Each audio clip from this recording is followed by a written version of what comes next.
Howdy doody. Oh, God. Howdy doody. Oh, that's embarrassing. I'm going to leave it in. Hi, guys. I'm Elliott Terrell with artofmagic.com, and this is Magical Thinking. I got to sit down with Blake Vogt, who you are probably familiar with. He's one of the upstart young magicians making a name for himself in the magic community, creating and performing original effects. He's been on national television, live. He's been on recorded stuff, Fool Us, Wizard Wars, things like that. I got to see a show at the Magic Castle, and I asked him if he would do a podcast, and he was very excited to do it, which is awesome because some of you may or may not know, if you've ever talked to me, that I am in love with a very particular podcast, and that was sort of the basis for me wanting to podcast and also how I sort of modeled this show. Anyway, Blake is a huge fan of that show, and we talk about it during the episode, but that was so fun. He and I had never really met or spoken, and this is the first time we got to sit down and really get to know one another, and it was awesome. It was super fun.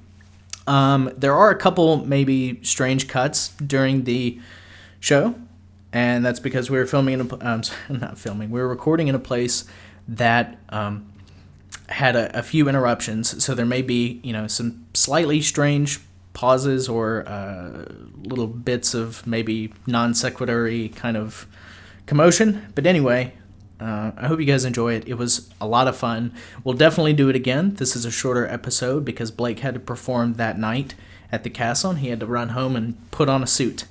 So anyway, I hope you guys enjoy it. Email me, podcast@artofmagic.com, to let me know what you think. And of course, don't forget to follow us on Instagram at A Sense of Mystery. You can also find us on Facebook and Twitter by searching for Art of Magic. And I hope to hear from you guys, and I hope that you enjoy the episode. See you later. The first time. Oh, no. So who have you talked to already, you said? Zabrecki. Yep. Dave. Yep. Helder. Nice. John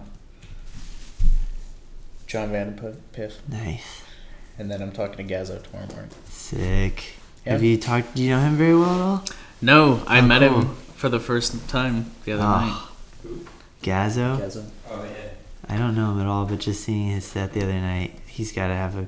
Because somebody was telling me they read his Wikipedia page, and it's really nuts. Mm-hmm. I didn't know any of that. Yeah. So.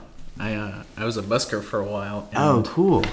I learned his cups and balls routine and loved it so much that I bought one of the pouches that he makes. Oh yeah. I bought a pouch from him, and I got Gary Animal to make a set of his cups for me.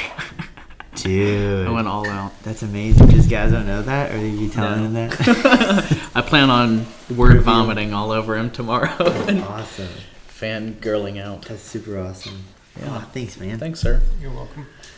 It's really tasty if you want some. He's allergic to everything. Oh, yeah. Thank you, though. Yeah, so... In that oxygen. First question. We'll talk about that.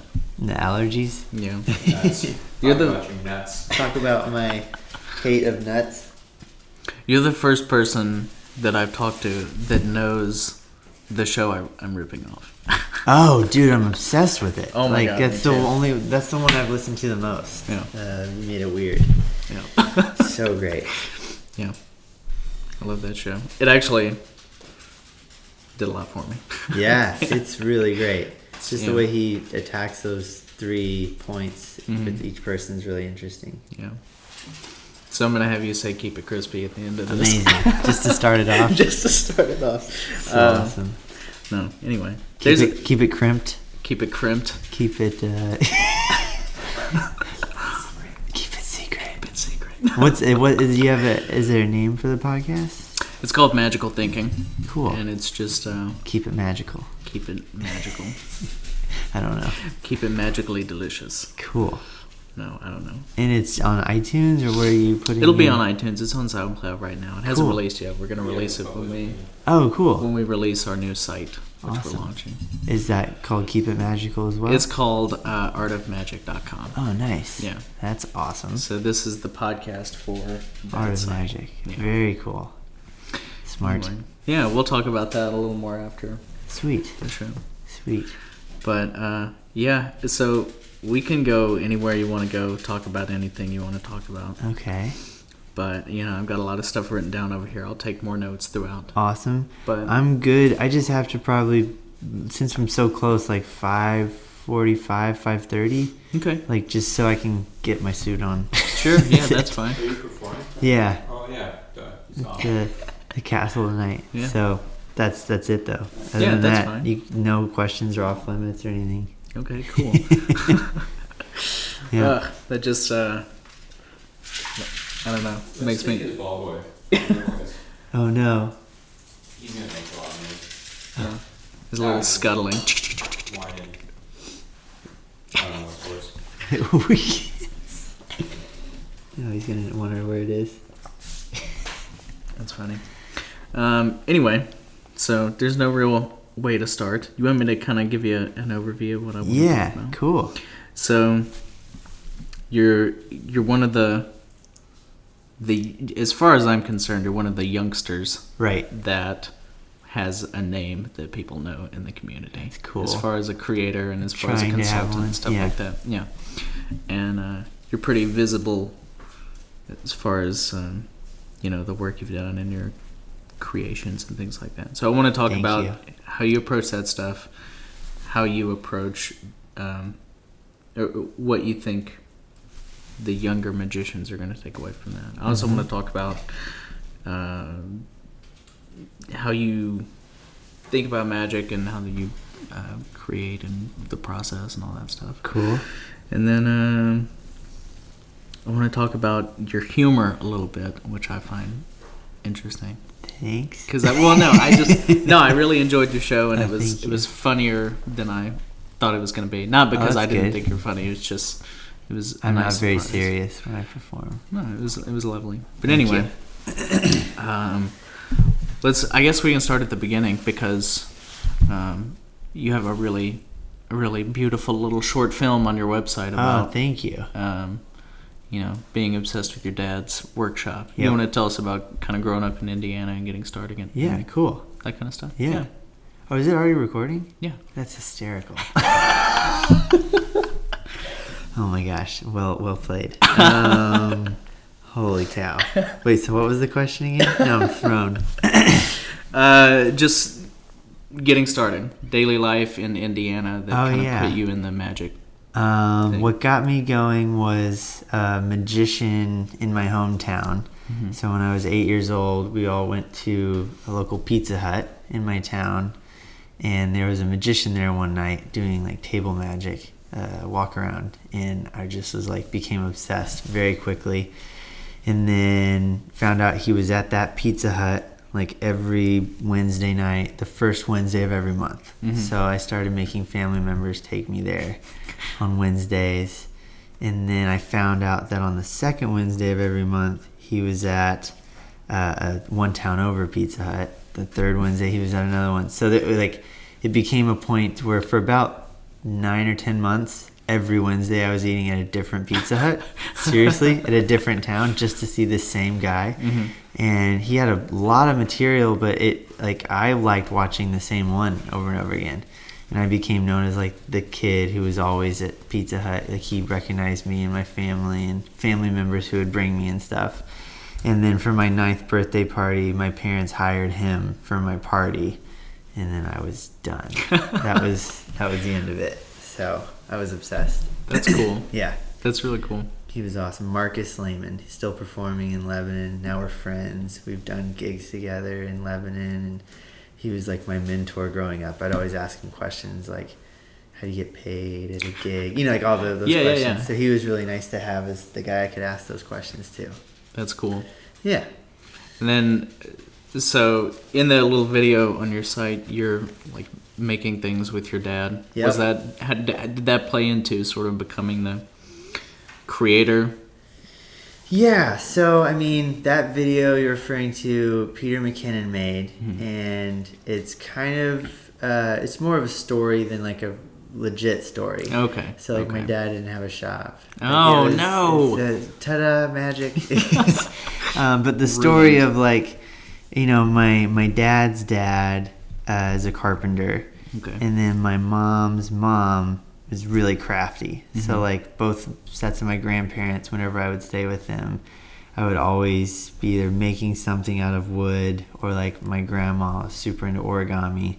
So like whenever I was really young, mm-hmm. I got super into paper folding and making crafts and making like birdhouses and all that stuff. So it was a family member in their shop getting me into it, but it wasn't necessarily my dad's. You just had a crafty upbringing. Yes, but that was a beautiful story that Peter told. So it certainly was.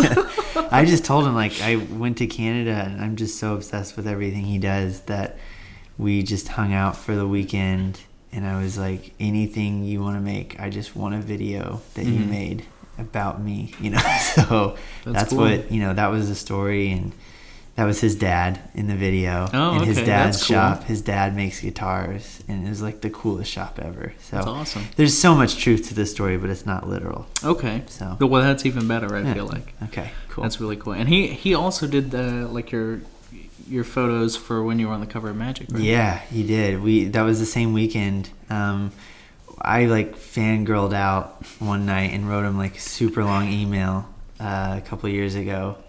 And he like emailed or called me within like an hour, and he's like, hey, we should hang out. And he was the nicest guy. And then I was in Canada working on a project, and we went to dinner just because I finally wanted to meet him, and we hit it off instantly. And then as we were leaving, we both had to pee, and so we were in the restroom standing next to each other peeing, and we're like looking down, and he's like, are those boots you're wearing All Saints? And I was like, yep. And then it's kind of like that scene from Step Brothers. Did we just become best friends? Exactly. I almost texted you that last night. I swear to God, I almost texted you that exact phrase. So it was like an immediate like connection. We're like, oh my gosh, we're in the same shoes. We finished peeing, we're washing our hands, and I look down at him and I'm like, are your pants All Saints? And we were wearing the exact same boots, and we were wearing the exact same pants, and we didn't realize it till like after dinner. That's and weird. We've been friends ever since. That's really cool. Yes. So that was our origin story. That's awesome. Yeah, he's awesome, but I don't know where that came from. Yeah, he made the video, and he's amazing. Yeah, sure. I didn't know that this was going to turn into let's talk about how awesome Pete is, because he is. Yeah, but he is. I'm happy that it went there. Yeah, but that's like the origin of that video, which like whenever we went to go make it, I realized I didn't have a like highlight reel or like a sizzle on my website, and that was one thing I needed. And so that's what I wanted to work on with Peter. And I said, I want a sizzle reel or like a highlight reel or like a get to know me thing that's not like anybody else's. That was my one rule. I was like, if somebody else has it, I don't want to do it. And like, I don't want quotes. I don't want like clips from my shows, because like I could put those elsewhere. So those, and then he came up with the story, and like we went shooting in Canada, and it was awesome. That's really cool. But he's one of those guys that like I think really gets being different, or like taking a look at everything else that's been done and trying to do something differently. And I think we really bonded over that. So yeah, that's really cool. Yeah, it was cool. And that led to the cover shoot. Like the photos we took, oh man, like some of the ones that we took were so out there that didn't make it into the magazine. Some of them almost even more of our favorite. I think our least favorite photo we took was the light bulbs. Oh really? Like in the moment, and then like he worked on it and made one light up, and then everybody else seemed to like that one, so we went with that one. So, that's really cool. Yeah.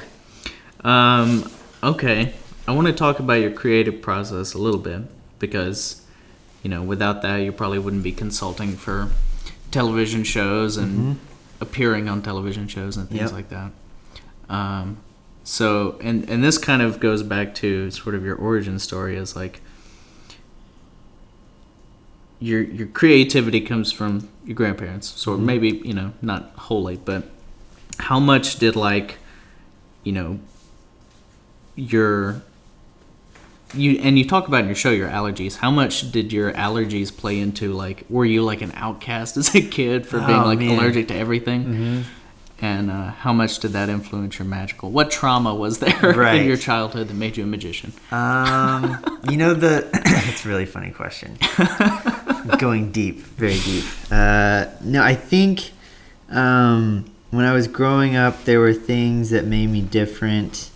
Like I've always been really skinny, and I've always been a little awkward, and had like tons of allergies. And I think when I was growing up, I did everything I could to like hide those things, like not let anybody know I had any allergies. Like I would go out of my way to like ask the chef or the server when we got somewhere, like, privately. Like I'd lie, say I had to go to the restroom, and then I'd tell the server like I have these allergies. Like I was super embarrassed by it all, never wanted anybody to know. And then like the more I performed and the more I got into performing side of magic, I realized it's like the things that make you different are actually the things that'll make you stand out. Yeah. So then I started thinking like, well, what are all these things I used to be super annoyed by of myself, and how could I turn them into tricks? How long did that take, that kind of self-realization? I don't know, a long time. I was in denial for a long time. And now like I think it's more fun on stage now. I have more fun because I'm telling like true stories and like telling true things about myself. That also, I think, like especially in the magic world, it's very easy to like become a copy of someone else, or rip off somebody else's thing or somebody else's style. And everybody, I hope, strives to be like unique and different. And finally one day I realized that like I already kind of am. Everybody is. So if you like take those things you maybe hate about yourself or that make you weird and kind of amplify them, then they're no longer negatives, I think. And people feel like they know you more, and they can empathize with you more, and they connect with you more. Yeah, I don't I guess the extreme would be to make people feel sorry for you, and I don't want to do that. No, of course. And that's not what I meant either. It's just like people get a sense of who you are. Yeah, but it's all true stories, and like, and when I perform, I try to, be a little awkward and try to come across as cooler than I was when I was little. I like try to give off that vibe, which is, I hope, true. Yeah, no, you're very cool on stage.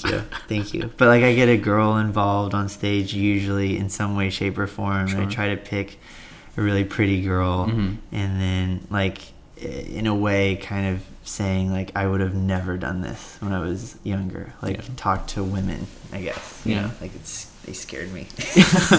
Well, that could be said of everyone that's ever picked up a deck of cards. That's true. Very true. It hits home. It hits home for everybody. No, and I don't want to burn one of your bits, but it's a very funny line in your show when you say, "Don't tell her what happened." Oh yeah. Okay, I'll tell you. Yeah. The trick could have been better. Yeah. That's a really, I thoroughly enjoyed that. Thank moment. you. Yeah, I think that it's a good laugh. I think the main thing is I don't want girls or anything to ever feel like threatened or like that I made fun of, especially like not just the girls, like any guy I have on stage. I think it's very easy to make fun of an audience member, and it's like a cheap laugh. So anytime I get somebody up on stage or even involved in like a close-up trick, like I try not to ever make fun of them, or if I make fun of them, I try to make it a point to make more fun of myself. Yeah. So they feel like they weren't the absolute butt of the joke. They were part of it and not... Yeah. They were part of it and not the joke. Yeah. Because that's the hard part about some of the tricks I do, which you saw. Sure. Like it could very easily be me making fun of them, and I try to avert that. Yeah, of course. And, I've seen performers... Recently, I saw a performer at the Castle that just straight up was saying terrible things to the spectators he brought up. Yeah. And I was just like... He was making fun of them for not understanding his directions. Oh, no. And it's like, well, if you would speak clearly and slow down, right, this wouldn't be a problem, and then you wouldn't have to be an asshole to these people. Right. It was a defense mechanism, and I think a much stronger performer does what you do and want to do, is that you make the person feel involved, and you are they're on the same page as you are the whole time. Right. Yeah, and I mean, unless it's like your thing, like unless you're known as a guy that's like an asshole and makes fun of everybody. Sure, but that's like a character thing. That's right. not a. But I don't think that should Yeah. be your defense mechanism. Of course. Because like, you know, for the longest time, I tried to not have people involved in the show because they were so unpredictable. Like, you never know what someone's going to say or do. And I hated the lack of control I had over knowing if something was going to work or not based off whether I got the right guy or right girl. And then somebody told me that, like one night they saw me do something with somebody else on stage, and they're right. It's like those are sometimes the funniest moments best, yeah.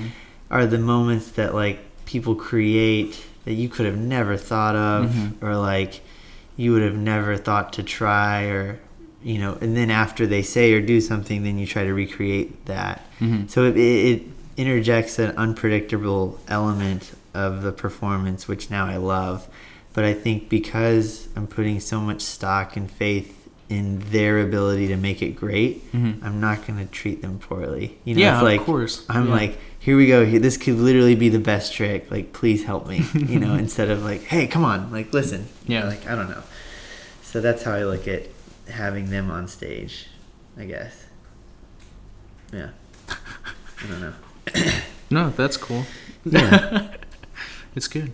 It's good. I don't have any, like, horror stories. I know some guys have seen really bad, you know, audience management or whatnot. I haven't seen that, but I've heard enough stories to be like, you know, and I think, like, hecklers too. I don't get many hecklers. If Sure. anything, like, I get, you know, people talking or not necessarily people trying to be mean at me. And I think that's because I try to give off a, like, hey, come on, you know, A positive, yeah, we're like, all in we're this all together doing this vibe. together. Yeah. Exactly, that's exactly what I was gonna say. Yeah. So, like, if you're making fun of me or if you're yelling out, then you are negatively contributing for everyone instead of just, like, getting me. Of course. It's like I don't try to give off that vibe. And heckling is a defense mechanism for an audience member. Right. So if you're making them feel that way, Very that's good point. it's reactionary. It's not you Right. know. I think for somebody to say they never get hecklers is they're lying. But, like, at the same time, I don't get them often. You know, if anything, I just get people that are talking, and then I can kind of, you know, be like, come on, you know, why are you talking? Like, Hey, excuse me. yeah, like, you know, and then, like, I Yeah. think, I forget who said this, but, and I'm not quoting it, but the basic idea of you want the audience on your side at all times. And when dealing with a heckler, like, I'm obsessed with stand-up comedy. Like, Yeah, obsessed we're gonna with talk it. about Okay, that. great. Okay. So, like, I find way more inspiration and get more ideas from stand-ups than I do watching magicians. Yeah. So, like, watching stand-up comedians handle hecklers, I learn a lot more. And it just seems like if you can keep the bulk of the audience on your side, you're good. But the minute the audience starts to side with the heckler, you're done. You're over. Yeah. You have lost the crowd, and it's Exactly. time to get off the stage. Exactly. Yeah. Oh man. Yeah. I want to talk about how comedy and magic relate in so Yeah. many ways. Yeah. Yeah. I think they're very similar. Cool. Okay. Well, we'll save that towards the end. Cool. Okay. Cool beans. Let's talk about Penn and Teller. Do you want to? Yeah, they're awesome. They're cool dudes. What was being on the show like? Especially for you're one of maybe you're not the youngest performer on there. There's a kid. on Yeah, there. there was a kid on there. But okay. But you're one of the younger guys that's been on the show, and So yeah, probably. What was your experience and how? I guess the reason I'm asking is because I think because you're one of the younger guys I alluded to, that's a name and a face. The younger guys, you know, the 13, 14-year-old kids on the internet learning magic in a place where there aren't magicians around, are looking at you and going, that guy's doing cool stuff. He's performing for really cool people and doing awesome work. How do I do that? So Yeah. maybe just kind of not how to get on the show necessarily, but Right. what's the experience and Oh man. what has it done for you professionally? Just curious. That clip alone has done better than anything I've ever done, which is pretty comical since I didn't, like, win or I didn't, like, fool them. Yeah. Yeah. Any video I've ever been involved in or helped with, like that video right now has close to 800,000 views. Wow. On YouTube, and I've had more people say they've seen that than anything else I've ever done. So it did really good things. It's doing good things. Like I'm hearing from people that I don't think I would have heard of or heard from because of that clip. It was good. You know, one thing that's difficult about being like younger is like I do have a lot of experience working in magic, but I don't have like maybe necessarily as much life experience as a producer or a director or a casting agent that works for a show like that. So it's really difficult because you don't want to like get in an argument with somebody over who knows more, but like I definitely know magic. Yeah. And that's what the show is about. So there were times when it was difficult because I had an opinion, but at the time it was like 25, so a 25-year-old's opinion doesn't really mean much compared to like 45-year-old, 50-year-old producer. True. But I might know more about magic on TV than that guy does, so that was really tricky to like juggle and to get your point across without without being the guy that's like, you don't know what you're talking right about. I could never so I guess like being a younger person trying to do stuff like that, it's really hard to get a point across. You kind of have to like be willing to compromise, and I think as long as you say your piece, and if they end up wanting to do something else, at least you said it. So like one example was we had to shoot a sizzle reel, like as they play before you're on the show. Yeah. Like they're like, up next is Red Boy, boom, boom, boom, boom, and they show you all these tricks. And so they did a shoot for that, and the shoot was really fun, but we're like, they wanted to see like street magic or like see me performing magic for people. So they were setting up the shoot and the cameras, and like in my opinion it was all wrong, like as far as like where to shoot the magic from. Sure. And then like this is gonna sound like common sense to everybody listening, but like I would do a trick to these girls. You got some really great girls there who looked great, were smiling and reacting, and I do a trick, and the camera guy capturing the trick like got the trick, and then I'd finished it, and I was just like stepping back, and then the guy, like during their reaction, the camera guy was like, oh no, actually I missed the part at the end. Could you redo the thing where the card changed? And I was like, yeah, shh, like just like, can you like record them for a second? Because at the end of the day, get that, and then we can record this anywhere else. Exactly. Yeah. So I kept trying to say that, and they weren't really listening.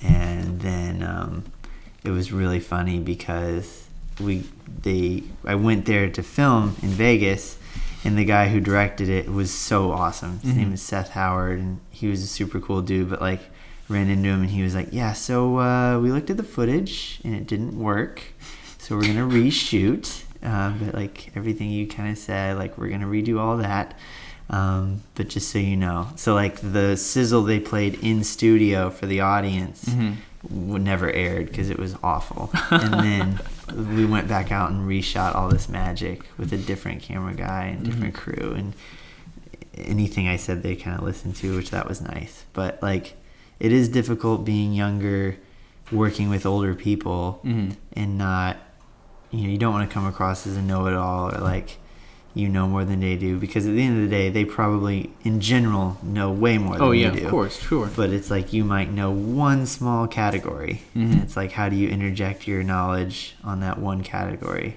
tactfully? So, yeah, exactly. That's a perfect word. So that was a fun dance on the show. But the show overall was awesome. Penn and Teller are great. I'd worked with them before. On Wizard Wars, on the pilot that never aired. So really? Yep. So we shot a pilot for that didn't air, and then I got to be on another episode which aired. So I'd worked with them twice before there, and then like 1 month before, I had like emailed Teller that I was going to be in Vegas, and I was like, I'd love to sit down with you and give you talk about some ideas. Mm-hmm.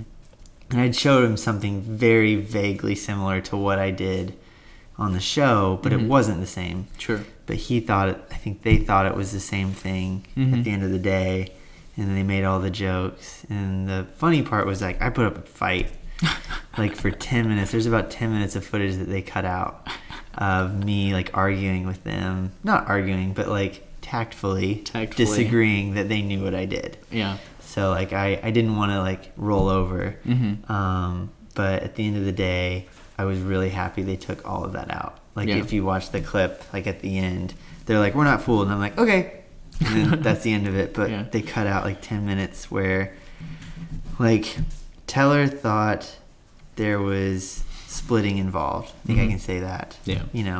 And he's right. So and I knew he would know that because I'd met with him. So what my counter argument was, I had prepared because I knew he would say that, was I said, have you seen Penn and Teller's Vegas show in the last few years? So he does this amazing trick in the show with a red ball. Mm-hmm. I've seen that trick. Okay, okay. So you know how they introduce it? Yeah. Penn walks out on stage and says, this next trick is done with a string. Mm-hmm. And then Teller proceeds to do that, and it's the most crazy, incredible, amazing. Yeah. Even though you know it's a string. And the thinking behind that's really interesting. I heard an interview with Penn and Teller about that trick, and Teller loved it, and Penn hated it. And Penn asked Teller, why is it so good? And Teller was like, well, I guess to your point, only magicians enjoy this trick because they know there's a thread involved. Mm-hmm. But laymen don't know that, and magicians are more impressed because they know there's a thread, but they don't know how. Mm-hmm. So then that's when they came up with the genius idea of putting everybody in the audience on the same field. On the same page. Exactly. Yeah. Okay. So they're like, now laymen and magicians are on the same page. They know there's a string, but good luck finding it. Yeah. So that trick fools me because I don't know where the thread is. Of course. So I would consider myself fooled. Mm-hmm. So I said to Penn and Teller, when they said, we think we know what you did, they said, well, just so you know, I know that Teller floats a ball with a string, but I'm fooled because I don't know how he uses that string. Mm-hmm. That was because everybody knows you can split stuff open, cards and other paper and stuff, but it was how I did it and how it reattached and locked took me 5 years to figure out. So I was bummed that they just kind of accepted the general concept. It was a little dismissive. Yeah, sure. General concept. So then Penn was like, okay, so you're going to fight us on this. And I was like, well, I think I'm right. And then Penn was like, here's the deal. If you can do this trick again right now, we'll say we're fooled. Audience went nuts. And I was like, I can do it again. Audience went crazier because it was like, oh, they're throwing down. And what they didn't realize is I had 5 more gimmicks in my wallet, so I could do it 5 more times. Yeah. So then Penn went and started looking for another bill. This all got cut out, luckily. And then Teller looked at me and he gave me the look really? And then I realized that at the end of the day, they were not fooled because they were not fooled. Sure. They didn't feel. Yeah, I wasn't going to convince them otherwise. And so then I was like, you know what? I'm going to have to just respectfully decline the challenge. I don't think I fooled you. Yeah. And then they cut all of that out, which I was so happy about because they could have made me look like an idiot. Yeah. No, it was tastefully done, and I think the way that you bowed out is tasteful. They respected that. Yeah. So that was funny, and then I didn't want Penn and Teller to think I had any hard feelings towards him. I was about to ask. So I have both of their emails. So I sent them both an email as I'm walking off stage. I'm like, God, crap. I could have just ruined that relationship. So I sent them both an email saying thank you so much for the opportunity. It was an honor to perform on your stage, and thank you for the way you handled that. And Teller responded awesome. It was great having you. Good to see you. And then Penn wrote me a 2-page email. That it was this idea that he wants help with, and so I was like, okay, we're good. That's awesome. So that was pretty funny. But those guys are 2 of the coolest guys ever, and any clip they have online or on TV I've seen 10 times. Sure. Because I'm obsessed with their ability to integrate comedy and magic and make it good. Yeah. So I love that. That's really cool. Yeah. I love this inside baseball stuff. Yeah. They're really good at that. The giving away methods without talking about it. that's pretty Yeah. awesome. They're awesome. That's really cool, and I'm glad that was a positive experience. How did you? That's awesome. How did you prepare for the Penn and Teller thing? Just, I mean, what did you create that trick for the show, or was that something that you'd been? Well, I had worked on the linking cards a lot. Like in the past, like for 2 or 3 years, I was working on that trick and became obsessed with it. And then I'd recently solved it and was performing that a lot with cards. And then whenever I was submitting my auditions to the producers, they were like, is there any way you could not do a card trick? Because like we have a lot of those. And I agree with him. Like in general, I hate card tricks just because of so many negative connotations that come with them, and everybody just always assumes they're always the same. So any chance I can get to take a card trick and make it something else, I always try to. And so, you know, doing it with money was the next logical jump, but it's a lot harder. And so I worked for about 2 days on it with money, and then I kind of wrapped my head around it. But the bulk of the work was put into the playing cards. And then once I kind of had my head wrapped around a concept, applying it to bills was pretty easy. Cool. But it took a while, and Dan White helped me. I was staying with him working on his show in New York whenever we were working on that. And then like the last day before I left, I was like, dude, I got to figure out how to do this with bills. And we just sat on his couch for like 5 hours. Wow. And, you know, like I feel like sometimes when you're creating magic, it's like really hard if it's like, okay, I'm going to create a trick today. Like how on earth do you do that? You know, when you're creating a trick, there's no, with no limitations. It's a lot harder than like, okay, today I'm going to figure out how to link a bill. Yeah. You So- have a specific, clear goal. Exactly. So that was, for some reason, you know, it took me 3 or 4 years to figure out with cards, but like one afternoon with Dan to do it with bills. That's cool. And that collaboration, that collaborative Super important. energy. Yeah. I think it's really important to find people that you can express horrible ideas to and not feel threatened, like, or that you're going to get made fun of. Yeah. So, like, I just did a show in Lebanon that I'm wanting to tour around different places that I called Bad Ideas. And the whole point of the show is to, like, make people understand that every trick I did in that show started off as a horrible idea. But it's, like, the fact that I stuck with them and kept working on them, and I wasn't afraid to keep working on them was important. And then, like, as far as bad ideas go and collaborating, like, you know, you talked about being younger and getting hired to work on stuff. It's really hard to pitch yourself as a creative consultant. Like, whenever you go into these meetings, it's a really weird thing. You know, like, how do you prove yourself? You have to believe that I have this knowledge. Exactly. And you're going to pay me a lot of money to prove it to you. Like, how do you do that? So my solution was, I have an answer that I've given every time I've been hired for a job. So, like, I sat down with David Blaine, sat down with David Copperfield, sat down with these directors here in Hollywood, and every single one of them asked the same question, which is, if we were to hire you, what good ideas would you bring to this project? And every single time, without blinking, I say, I promise you 0 good ideas, but I promise you I will be the guy that never runs out of bad ones. And that got me hired every time. Because I think, you know, there's more value in generating and cultivating tons of ideas than being the guy who's like sits around for a week until he thinks waiting he has for a good idea. inspiration. No. That nobody can do that. I mean, like, maybe Garcia and Morelli, like, those guys can, but like for us humans, we have to be okay with bad ideas. I recently saw a quote that was like, amateurs sit around and wait for inspiration, professionals get up and do the work, something like that. Yeah. Professionals get up and just are okay with bad ideas. Yeah. Well, that's cool. Yeah. And like you said, having somebody to bounce off of that's like kind of on the same wavelength as you is really important. Right. Yeah, I think either having somebody who's like-minded or completely different-minded. Sure. Both have their values. But just basically somebody who's not going to tell you no. You know, like in improv they tell you like the yes and game and all these things. Like the worst thing you can do in a creative environment is stop a thought or like tell somebody it's a bad idea. Yeah. You know, so I think that's really valuable to find people who you feel comfortable with. Like, you know, a lot of people I feel like keep their ideas to themselves because they're afraid of being made fun of for it, or like this would never work. You know, but you never know what someone else might say that how leads it's going to it. spitball, how Exactly. it's going to... A snowball effect. Snowball, that's it. Yeah. So many of the stuff I've come up with or worked on was like, if you knew where it started, you'd be like, really? You know, like, yeah. That's really cool. And I like the bad ideas concept as well. Thanks. Yeah. Yeah, I don't think that's original, but like, I am pretty obsessed with having bad ideas. Yeah.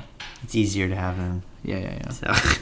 But even if it isn't original, you're profoundly comfortable with it. You know? You really understand the bad ideas.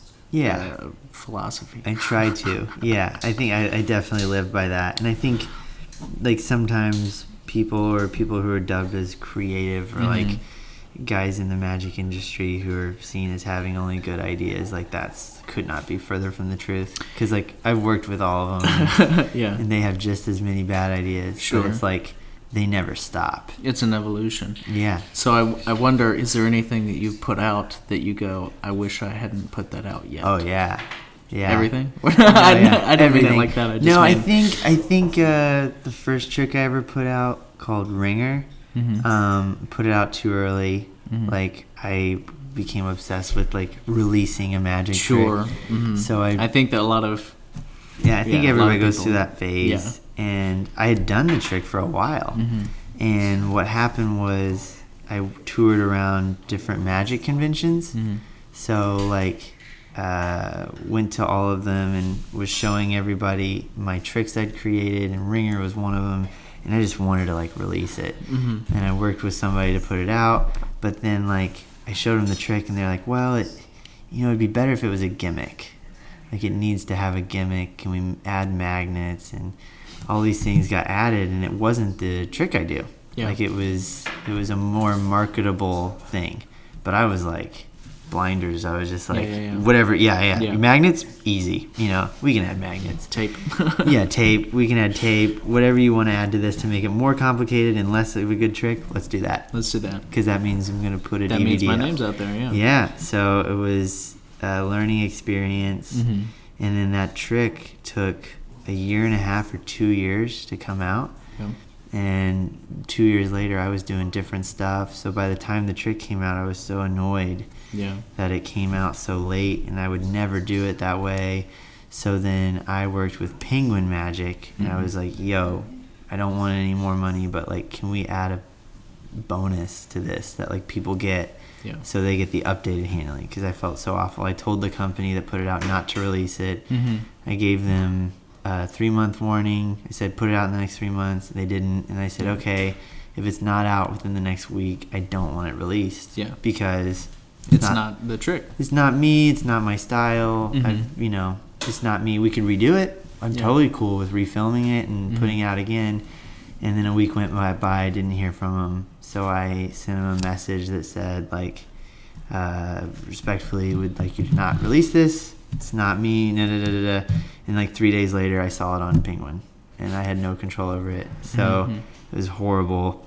And that's when I worked with Penguin to put the updated handling on there. Sure. So that was one extreme version. But like after that, I learned a lot and put out a couple other tricks. But then, like when it came to like regeneration was the first trick I put out, where I had done it so much. Like I'd done that trick for 4 years before it came out. Oh, I just when I sorry, I don't mean to interrupt you, but you just named that trick, and it made me think of how long ago I had seen it. Oh. You had it on like a YouTube clip of you like walking around like forever ago. Yeah. Like I didn't even know magicians. I was like in a tiny little town. Really? Yeah, and I saw that video. Cool. And I was like, my buddy filmed it at Purdue. Yeah. That's crazy. You've seen that. It's still up. Like people can find it. But even that, I had been doing it for a couple of years before I put it on a YouTube video. Yeah. And I submitted that trick to Theory 11, and they hated it. Never got heard from them. And then a year later, I was hanging out with Dan White and JB, and I showed it to them in person. And they're like, "What is that?" And I was like, "I sent you this like years ago." And they're like, "Oh, the video you submitted must have been horrible." And it was. I went back and watched it, and there's value in submitting a trick in the right way and correctly showing its advantages and disadvantages. But like the counter of the ringer experience was like with Regen, I had done it so much that like I had tried, and what my opinion was, every idea that I could possibly think of, every combination of thing, what worked, what didn't work, and I had done it all, and I kind of just wanted to stop performing it. And that's the time I think That's when you release something. That's when you should put something out and share it, so that way more people can see the trick, and it doesn't have to be you and it lives on when you're done with it. I think that's a good reason to put out a trick. I think to put out a trick, to put one out is not, and so that's why with like Invisible Card is the most recent thing I put out, and I'd done that forever too. I'd come up with that back when we were working for Copperfield back in 2011, so like 4 or 5 years ago, and had performed it all over. And then the one negative I didn't like about Regen was that like Dynamo did it, Blaine did it, Cyril did it, and like nobody outside of the Magic community ever saw me do it. So I waited till I had the chance, and I performed Invisible Card on Pitbull and Fox's New Year's Eve special. So that way, technically, it was me who got to be seen doing it first. Sure. And so in my mind, that was kind of the final straw. Like, I've done it for 4 years. I've done it on TV. I've done it on TV. I know everything there is to know about this thing. I think other people would like it. Sure. So that was, that came 2.5 years after Regen. So like I don't put out that much stuff. Yeah. Like because I don't think I have that much polished material to offer. Like I'm my biggest critic, like as far as stuff goes and stuff I'm working on, and it takes like years before I'm finally like, okay, I think this is kind of cool. So yeah, that's a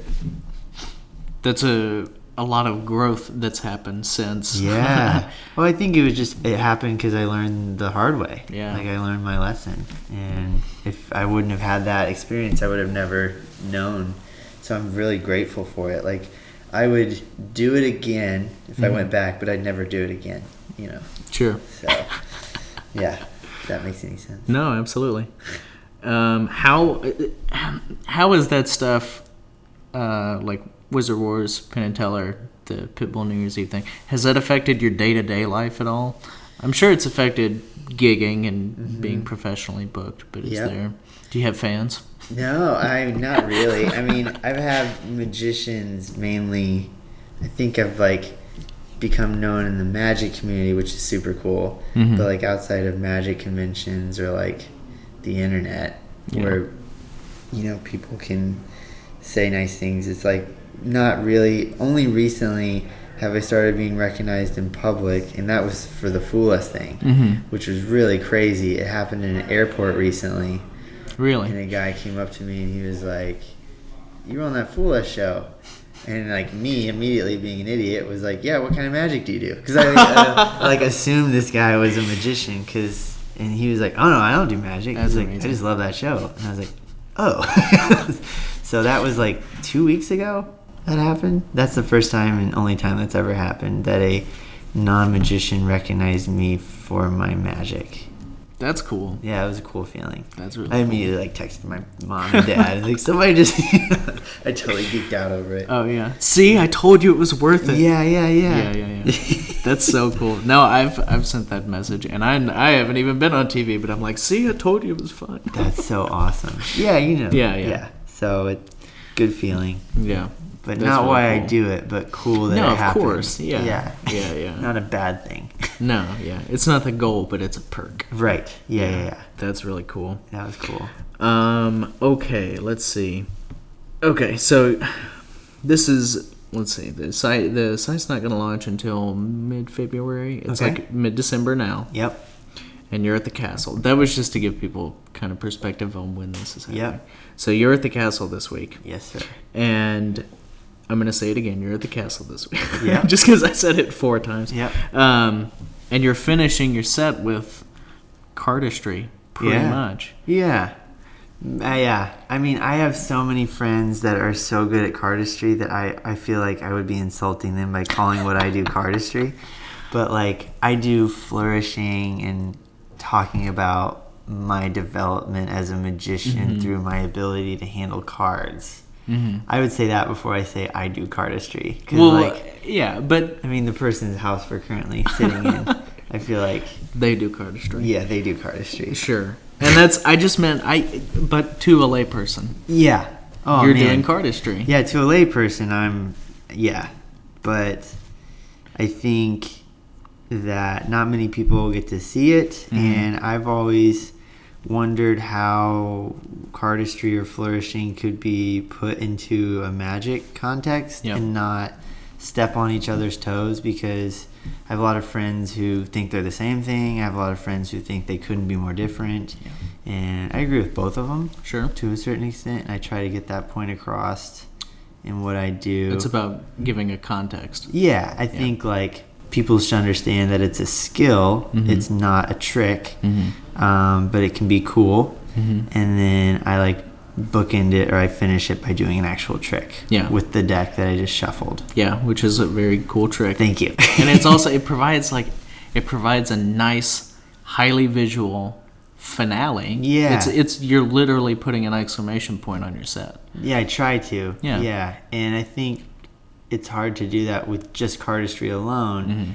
Like casually or in conversation, it's freaking amazing. But if the minute you put cardistry on stage, like, what is that final beat? When is there is no ending? When is the applause cue? And even that, I'm still trying to work out. Like, I don't know, which show did you see?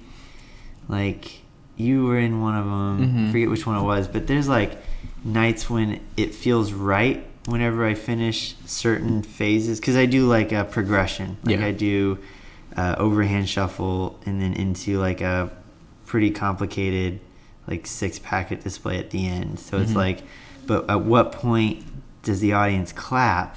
And I'm still trying to figure that out, because that trick I've done. So today's Thursday. Yeah. Yes. So that trick with the ending, I've done 9 times this week, 11 times in my life. Okay. So I'd only ever done it twice for audiences before this week, but that's why most of the material you've seen has only been done a handful of times. So I wanted to do all of that new material here at the castle, because it's like you get to do 21 shows in a row.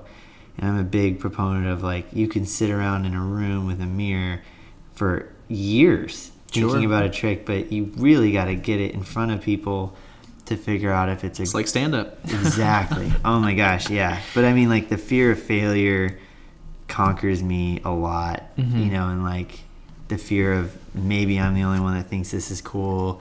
And that's why I think, like, having friends whose opinion you respect and you can show stuff to and be like, hey, is this a good idea or is this stupid? And like, their sole answer would affect whether or not I ever did a lot of stuff, you know. But I think that helps, you know, push you to do stuff. But back to the cardistry thing, like, I'm still trying to figure out, because I don't think audiences know when to clap or when, like, or if they should, or if they should, the right time. And I think, like, applause cues are an interesting art form to me, like how in you and of itself, how you tell the audience that's the ending, whether it's just like huge hands out bowing or is it like music, or is it like a head nod, or is it just like you just do something so badass that everybody's like, oh, we should clap. That was amazing. Like in the perfect world, I think it's the last one every time, but I think sometimes people need to be told, they need permission. It's not that they don't want to, it's that they don't know that they're allowed to. That's true. And I do it to like a slower song, and it's like the most serious thing I do in this 20-minute set. So like, I've been telling jokes for 18 minutes, so at the same time, like, you're right, like the audience does need permission, like, to be told they're allowed to clap, because they don't want to be in like rude or anything. That's a good point. So I'm still trying to figure that out. tonight we'll try something different. Well, that's cool. Yeah, no, Yeah. I like that you're still wrestling with it. But I thought it was really cool. Thanks. I like the structure of it. I like the trick. I like the surprise at the end. Thank you. The blindfold idea is very clever. Oh, and I like that. It's just it's a fun kind of like you're setting up for the punchline and then you head in a different direction. Right, which is nice. Thank you. Yeah. Yeah, I love that type of comedy, like where you lead somebody down a garden path and then you go completely different direction. Yeah. I'm obsessed with that. Probably too much. I bet if you break down my set, that happens at least once, like every trick. I don't know. I'd have to map it out. Who are some of your favorite comedians that do that style? Oh, do that style? I don't know. Or just in general, because I just want to talk about comedy. Oh, I love comedy. Yeah. I feel like every comedian does that formula. I'm just obsessed with that formula because it lends itself to magic really well.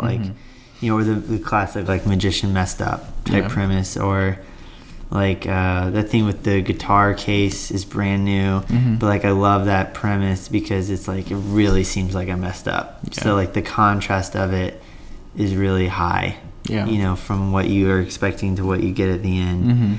I love all stand-up. I love great stand-up, and I love horrible stand-up because seeing a stand-up comedian that I don't necessarily like at all, I learn just as much from as a good one. Sure. But some of the best ones I'm obsessed with are Louis C.K. Oh, he's the king. Yeah. Bo Burnham, of course. Those could not be two more different. That's true. Styles of comedy. But I'm equally obsessed with both of them. As you should be. Right. Because they're sort of the epitome of their respective theaters. Genres, yeah. Mike Birbiglia, I don't know if you've ever heard of him. Okay. Pete Holmes, obviously. Obviously obsessed with him. Seriously. It's unhealthy, my obsession with Pete. It's a good person to be obsessed with. Have you ever met him? No. Before? No. I have a Pete Holmes story. Can you share, please? Yeah. So I'm obsessed. So excited. Obsessed with him, and he's friends with a friend of mine, Justin Willman. So they are both friends. Yeah. And that's a good episode of You Made It Weird as well. Yeah. Really good. Let's go ahead and plug that show. Oh my gosh. Pete is competing with Marin. I'm now competing with Amazing. That's awesome. Oh God, I regret saying it. It's fine. It can be taken out. So Pete and have you heard of Rob Bell? Oh, yeah. Okay, so I heard of Rob Bell before I heard of Pete. Okay, because I'm from the South and I was a Baptist. I was as well, and I am from the Midwest. Let's talk about that too later on. Okay. All right. So wait, yeah. So Bobby Bell. No, so Pete, Justin's hey, so Pete Holmes wants to go to the Magic Castle, and I'm out of town. Do you want to go and take him? And I was like, what? I would be honored. Yeah. I was like, oh my gosh, yeah. And he's like, yeah, it's him and his girlfriend and his buddy, and they're going for his buddy's birthday. And I was like, okay, cool. Yeah. It's his buddy Rob or something. It's his buddy Rob, and it's Rob's birthday. I would have shat my pants. And I was like, oh, okay, cool. And so I get home that night, and my fiance Nikki gets home, and she's like, I tell her, I'm like, oh, I might go with Pete and his friends. And she's like, what? She's obsessed with Pete as well. And I was like, yeah, how cool would that be? It's just going to be him and his friends. He's like, buddy Rob's his birthday. And Nikki's like, hold on. She's like, what date is it? We should Wikipedia Rob Bell's birthday. And because they're friends. And I was like, oh my gosh, you're right. Yeah. So we look it up, and it's that week. And I completely geek out. Yeah. And then I'm geeking out for you right now. Dude, I'm I don't know what I'm going to say. This and that. How do I keep a conversation going with the funniest human being, one of the smartest human beings alive? Yeah. This is going to be horrible. I'm freaking out. Yeah. And I go to the castle, and my fiance's there because she was I thought it was appropriate because everybody had their date. Sure. She could go. And they show up, and I get an email from Pete, and he's like, we're outside, they won't let us in. Is he wearing his expensive jeans? Oh my God, that's so funny. So how do you know about he this? just did an episode with David Wayne, who's a huge fan of Helder, and they What? talk about that on the episode. Yeah, Dude, so I'm standing there, and the door guy, he's really nice, Joey. Joey's awesome. Yeah, he's just like, I'm sorry, man, your buddy here, he wore jeans. And I was like, what do you... and so I'm hearing this, and at the same time, I'm like, yeah, hi, I'm Blake, nice to meet you. Yeah. Hi. So he had like the coolest suit on, Yeah. Pete, and he had like jeans that probably cost more than anybody's suit in the castle. Yeah. They were super slick jeans, and he looked cooler than anybody in there. Of course. So it was like so hard to argue because like technically they were jeans. Yeah. You know, and the other thing he says that he had worn them to the castle before, so that was even more of a difficult thing to argue. Yeah. It's like, those aren't allowed in here. Oh, you've worn them here? Well. Yeah.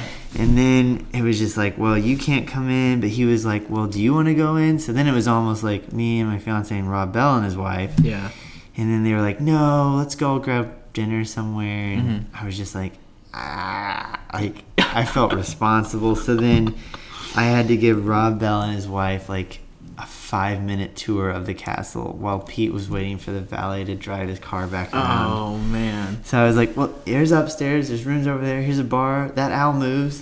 You know, like I'm like trying to like squeeze it all in, and then Rob was like asking all these really smart questions like, when was this building built?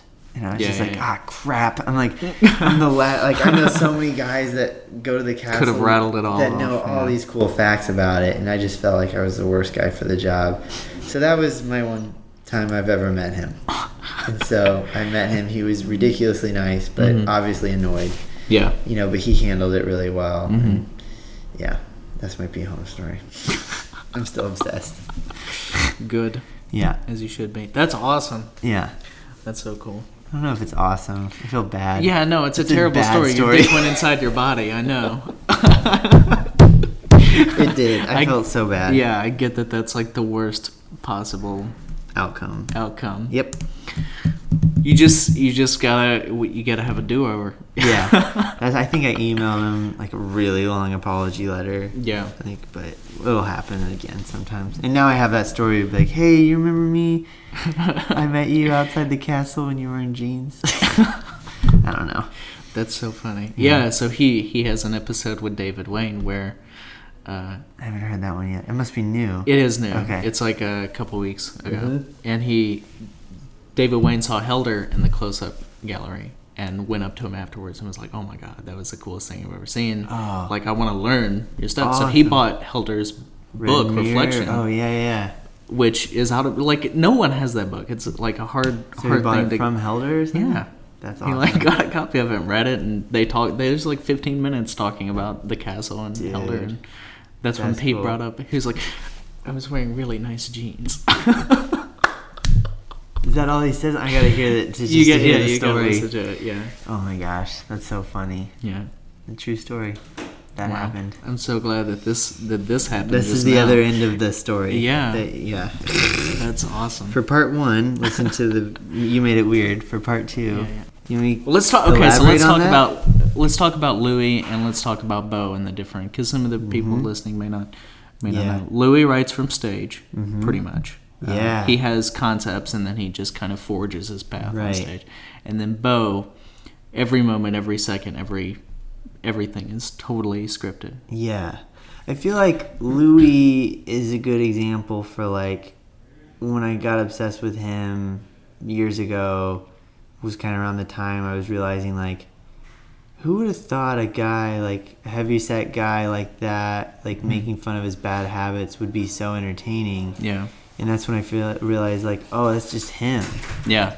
Like the reason why that's so cool is because he's just him. And it goes back to what we were saying earlier. And Bill Hicks used to say, less jokes, more me. Yep. Yeah. So I feel like that's the scarier thing to do is to like talk about yourself. Be vulnerable. Exactly. But like if you can, and I don't do it in a meaningful way. I mean, I make fun of my medical condition or whatever, but it's like I'm trying to get better at it, you know, and making fun of my social awkwardness. But like I think Bo does that as well, is very much him. Yeah. But it's not as improved, like as you were getting at. But I think that probably comes with hours and hours on stage, his ability to do that. But Bo, I recently met and got to talk to backstage. Wow. And he was ridiculously nice and cool and humble. And, like, you know, he jokes about it on stage, how much of an introvert he is. But it's crazy. Like, he is super quiet, super humble. Like, he was on a show Willman performed at, so I was hanging out. And during the sound check, it was just like, he's a beast. Like, he is so smart. And you can tell how smart he is because he gives off kind of like a vibe on stage, like a but like when you really break down the points he's making, you realize how smart he is. And when you have a meaningful conversation with him, it's just like, oh wait, you're just like a freaking genius, like intellectually, and like his vocabulary is way beyond mine, like to the point where I'm like, wait, what is it? What? Like using context clues to have a regular conversation with him, you know. He's super cool. But I love all of his stuff and how smart it is, and he's definitely like edgier. Both of those guys are. Sure. You know, talking about. I feel like I would love to get to that point one day, to where I feel like I could talk about edgier things. Sure. That are more on topic, or like. Yeah, it's got to make sense to do, but yeah. And I feel like that might come with age as well. Somehow Bo's figured out how to talk about those things at 24, 25. Yeah, I think whatever age he is, like he doesn't like. I feel like the main problem I have ever had with talking about like bigger ideas on stage is the fear of coming across preachy. Since I'm like 26, and like most people in the show audiences are older than me, they might be like, who is this kid and why should I listen to why you? Does he think he knows what he's talking about? Kind of so thing. I've tried to stay away from it, but like the bad ideas concept I tried to weave in as a like, this is just what I've learned. It could be wrong, but you know, from my personal experience, I think like speaking from personal experience is easier to do. People can't tell you're wrong, right? You know, because you're like, well, this is factual. So, exactly. So I feel like I'm less nervous to do that than I am to just be like, you know, here's my thinking on the whole, like, you know, Democratic Republican debate. Like, you know, I don't know how to get my opinion across yet in those bigger ideas. Sure. But I think there's a way to do it with magic. Yeah. And I would love to figure that out. That's awesome that you want. That's just another goal to set. Totally. All right. Will you say keep it crispy? Totally. Keep it crispy. We're going to do this again. Awesome. I would love to, man. Yeah. This is like to be continued. Yes. Please. We'll have a part 2 down the road. Awesome. Thanks, Blake. Thank you. Thank you. Thank you.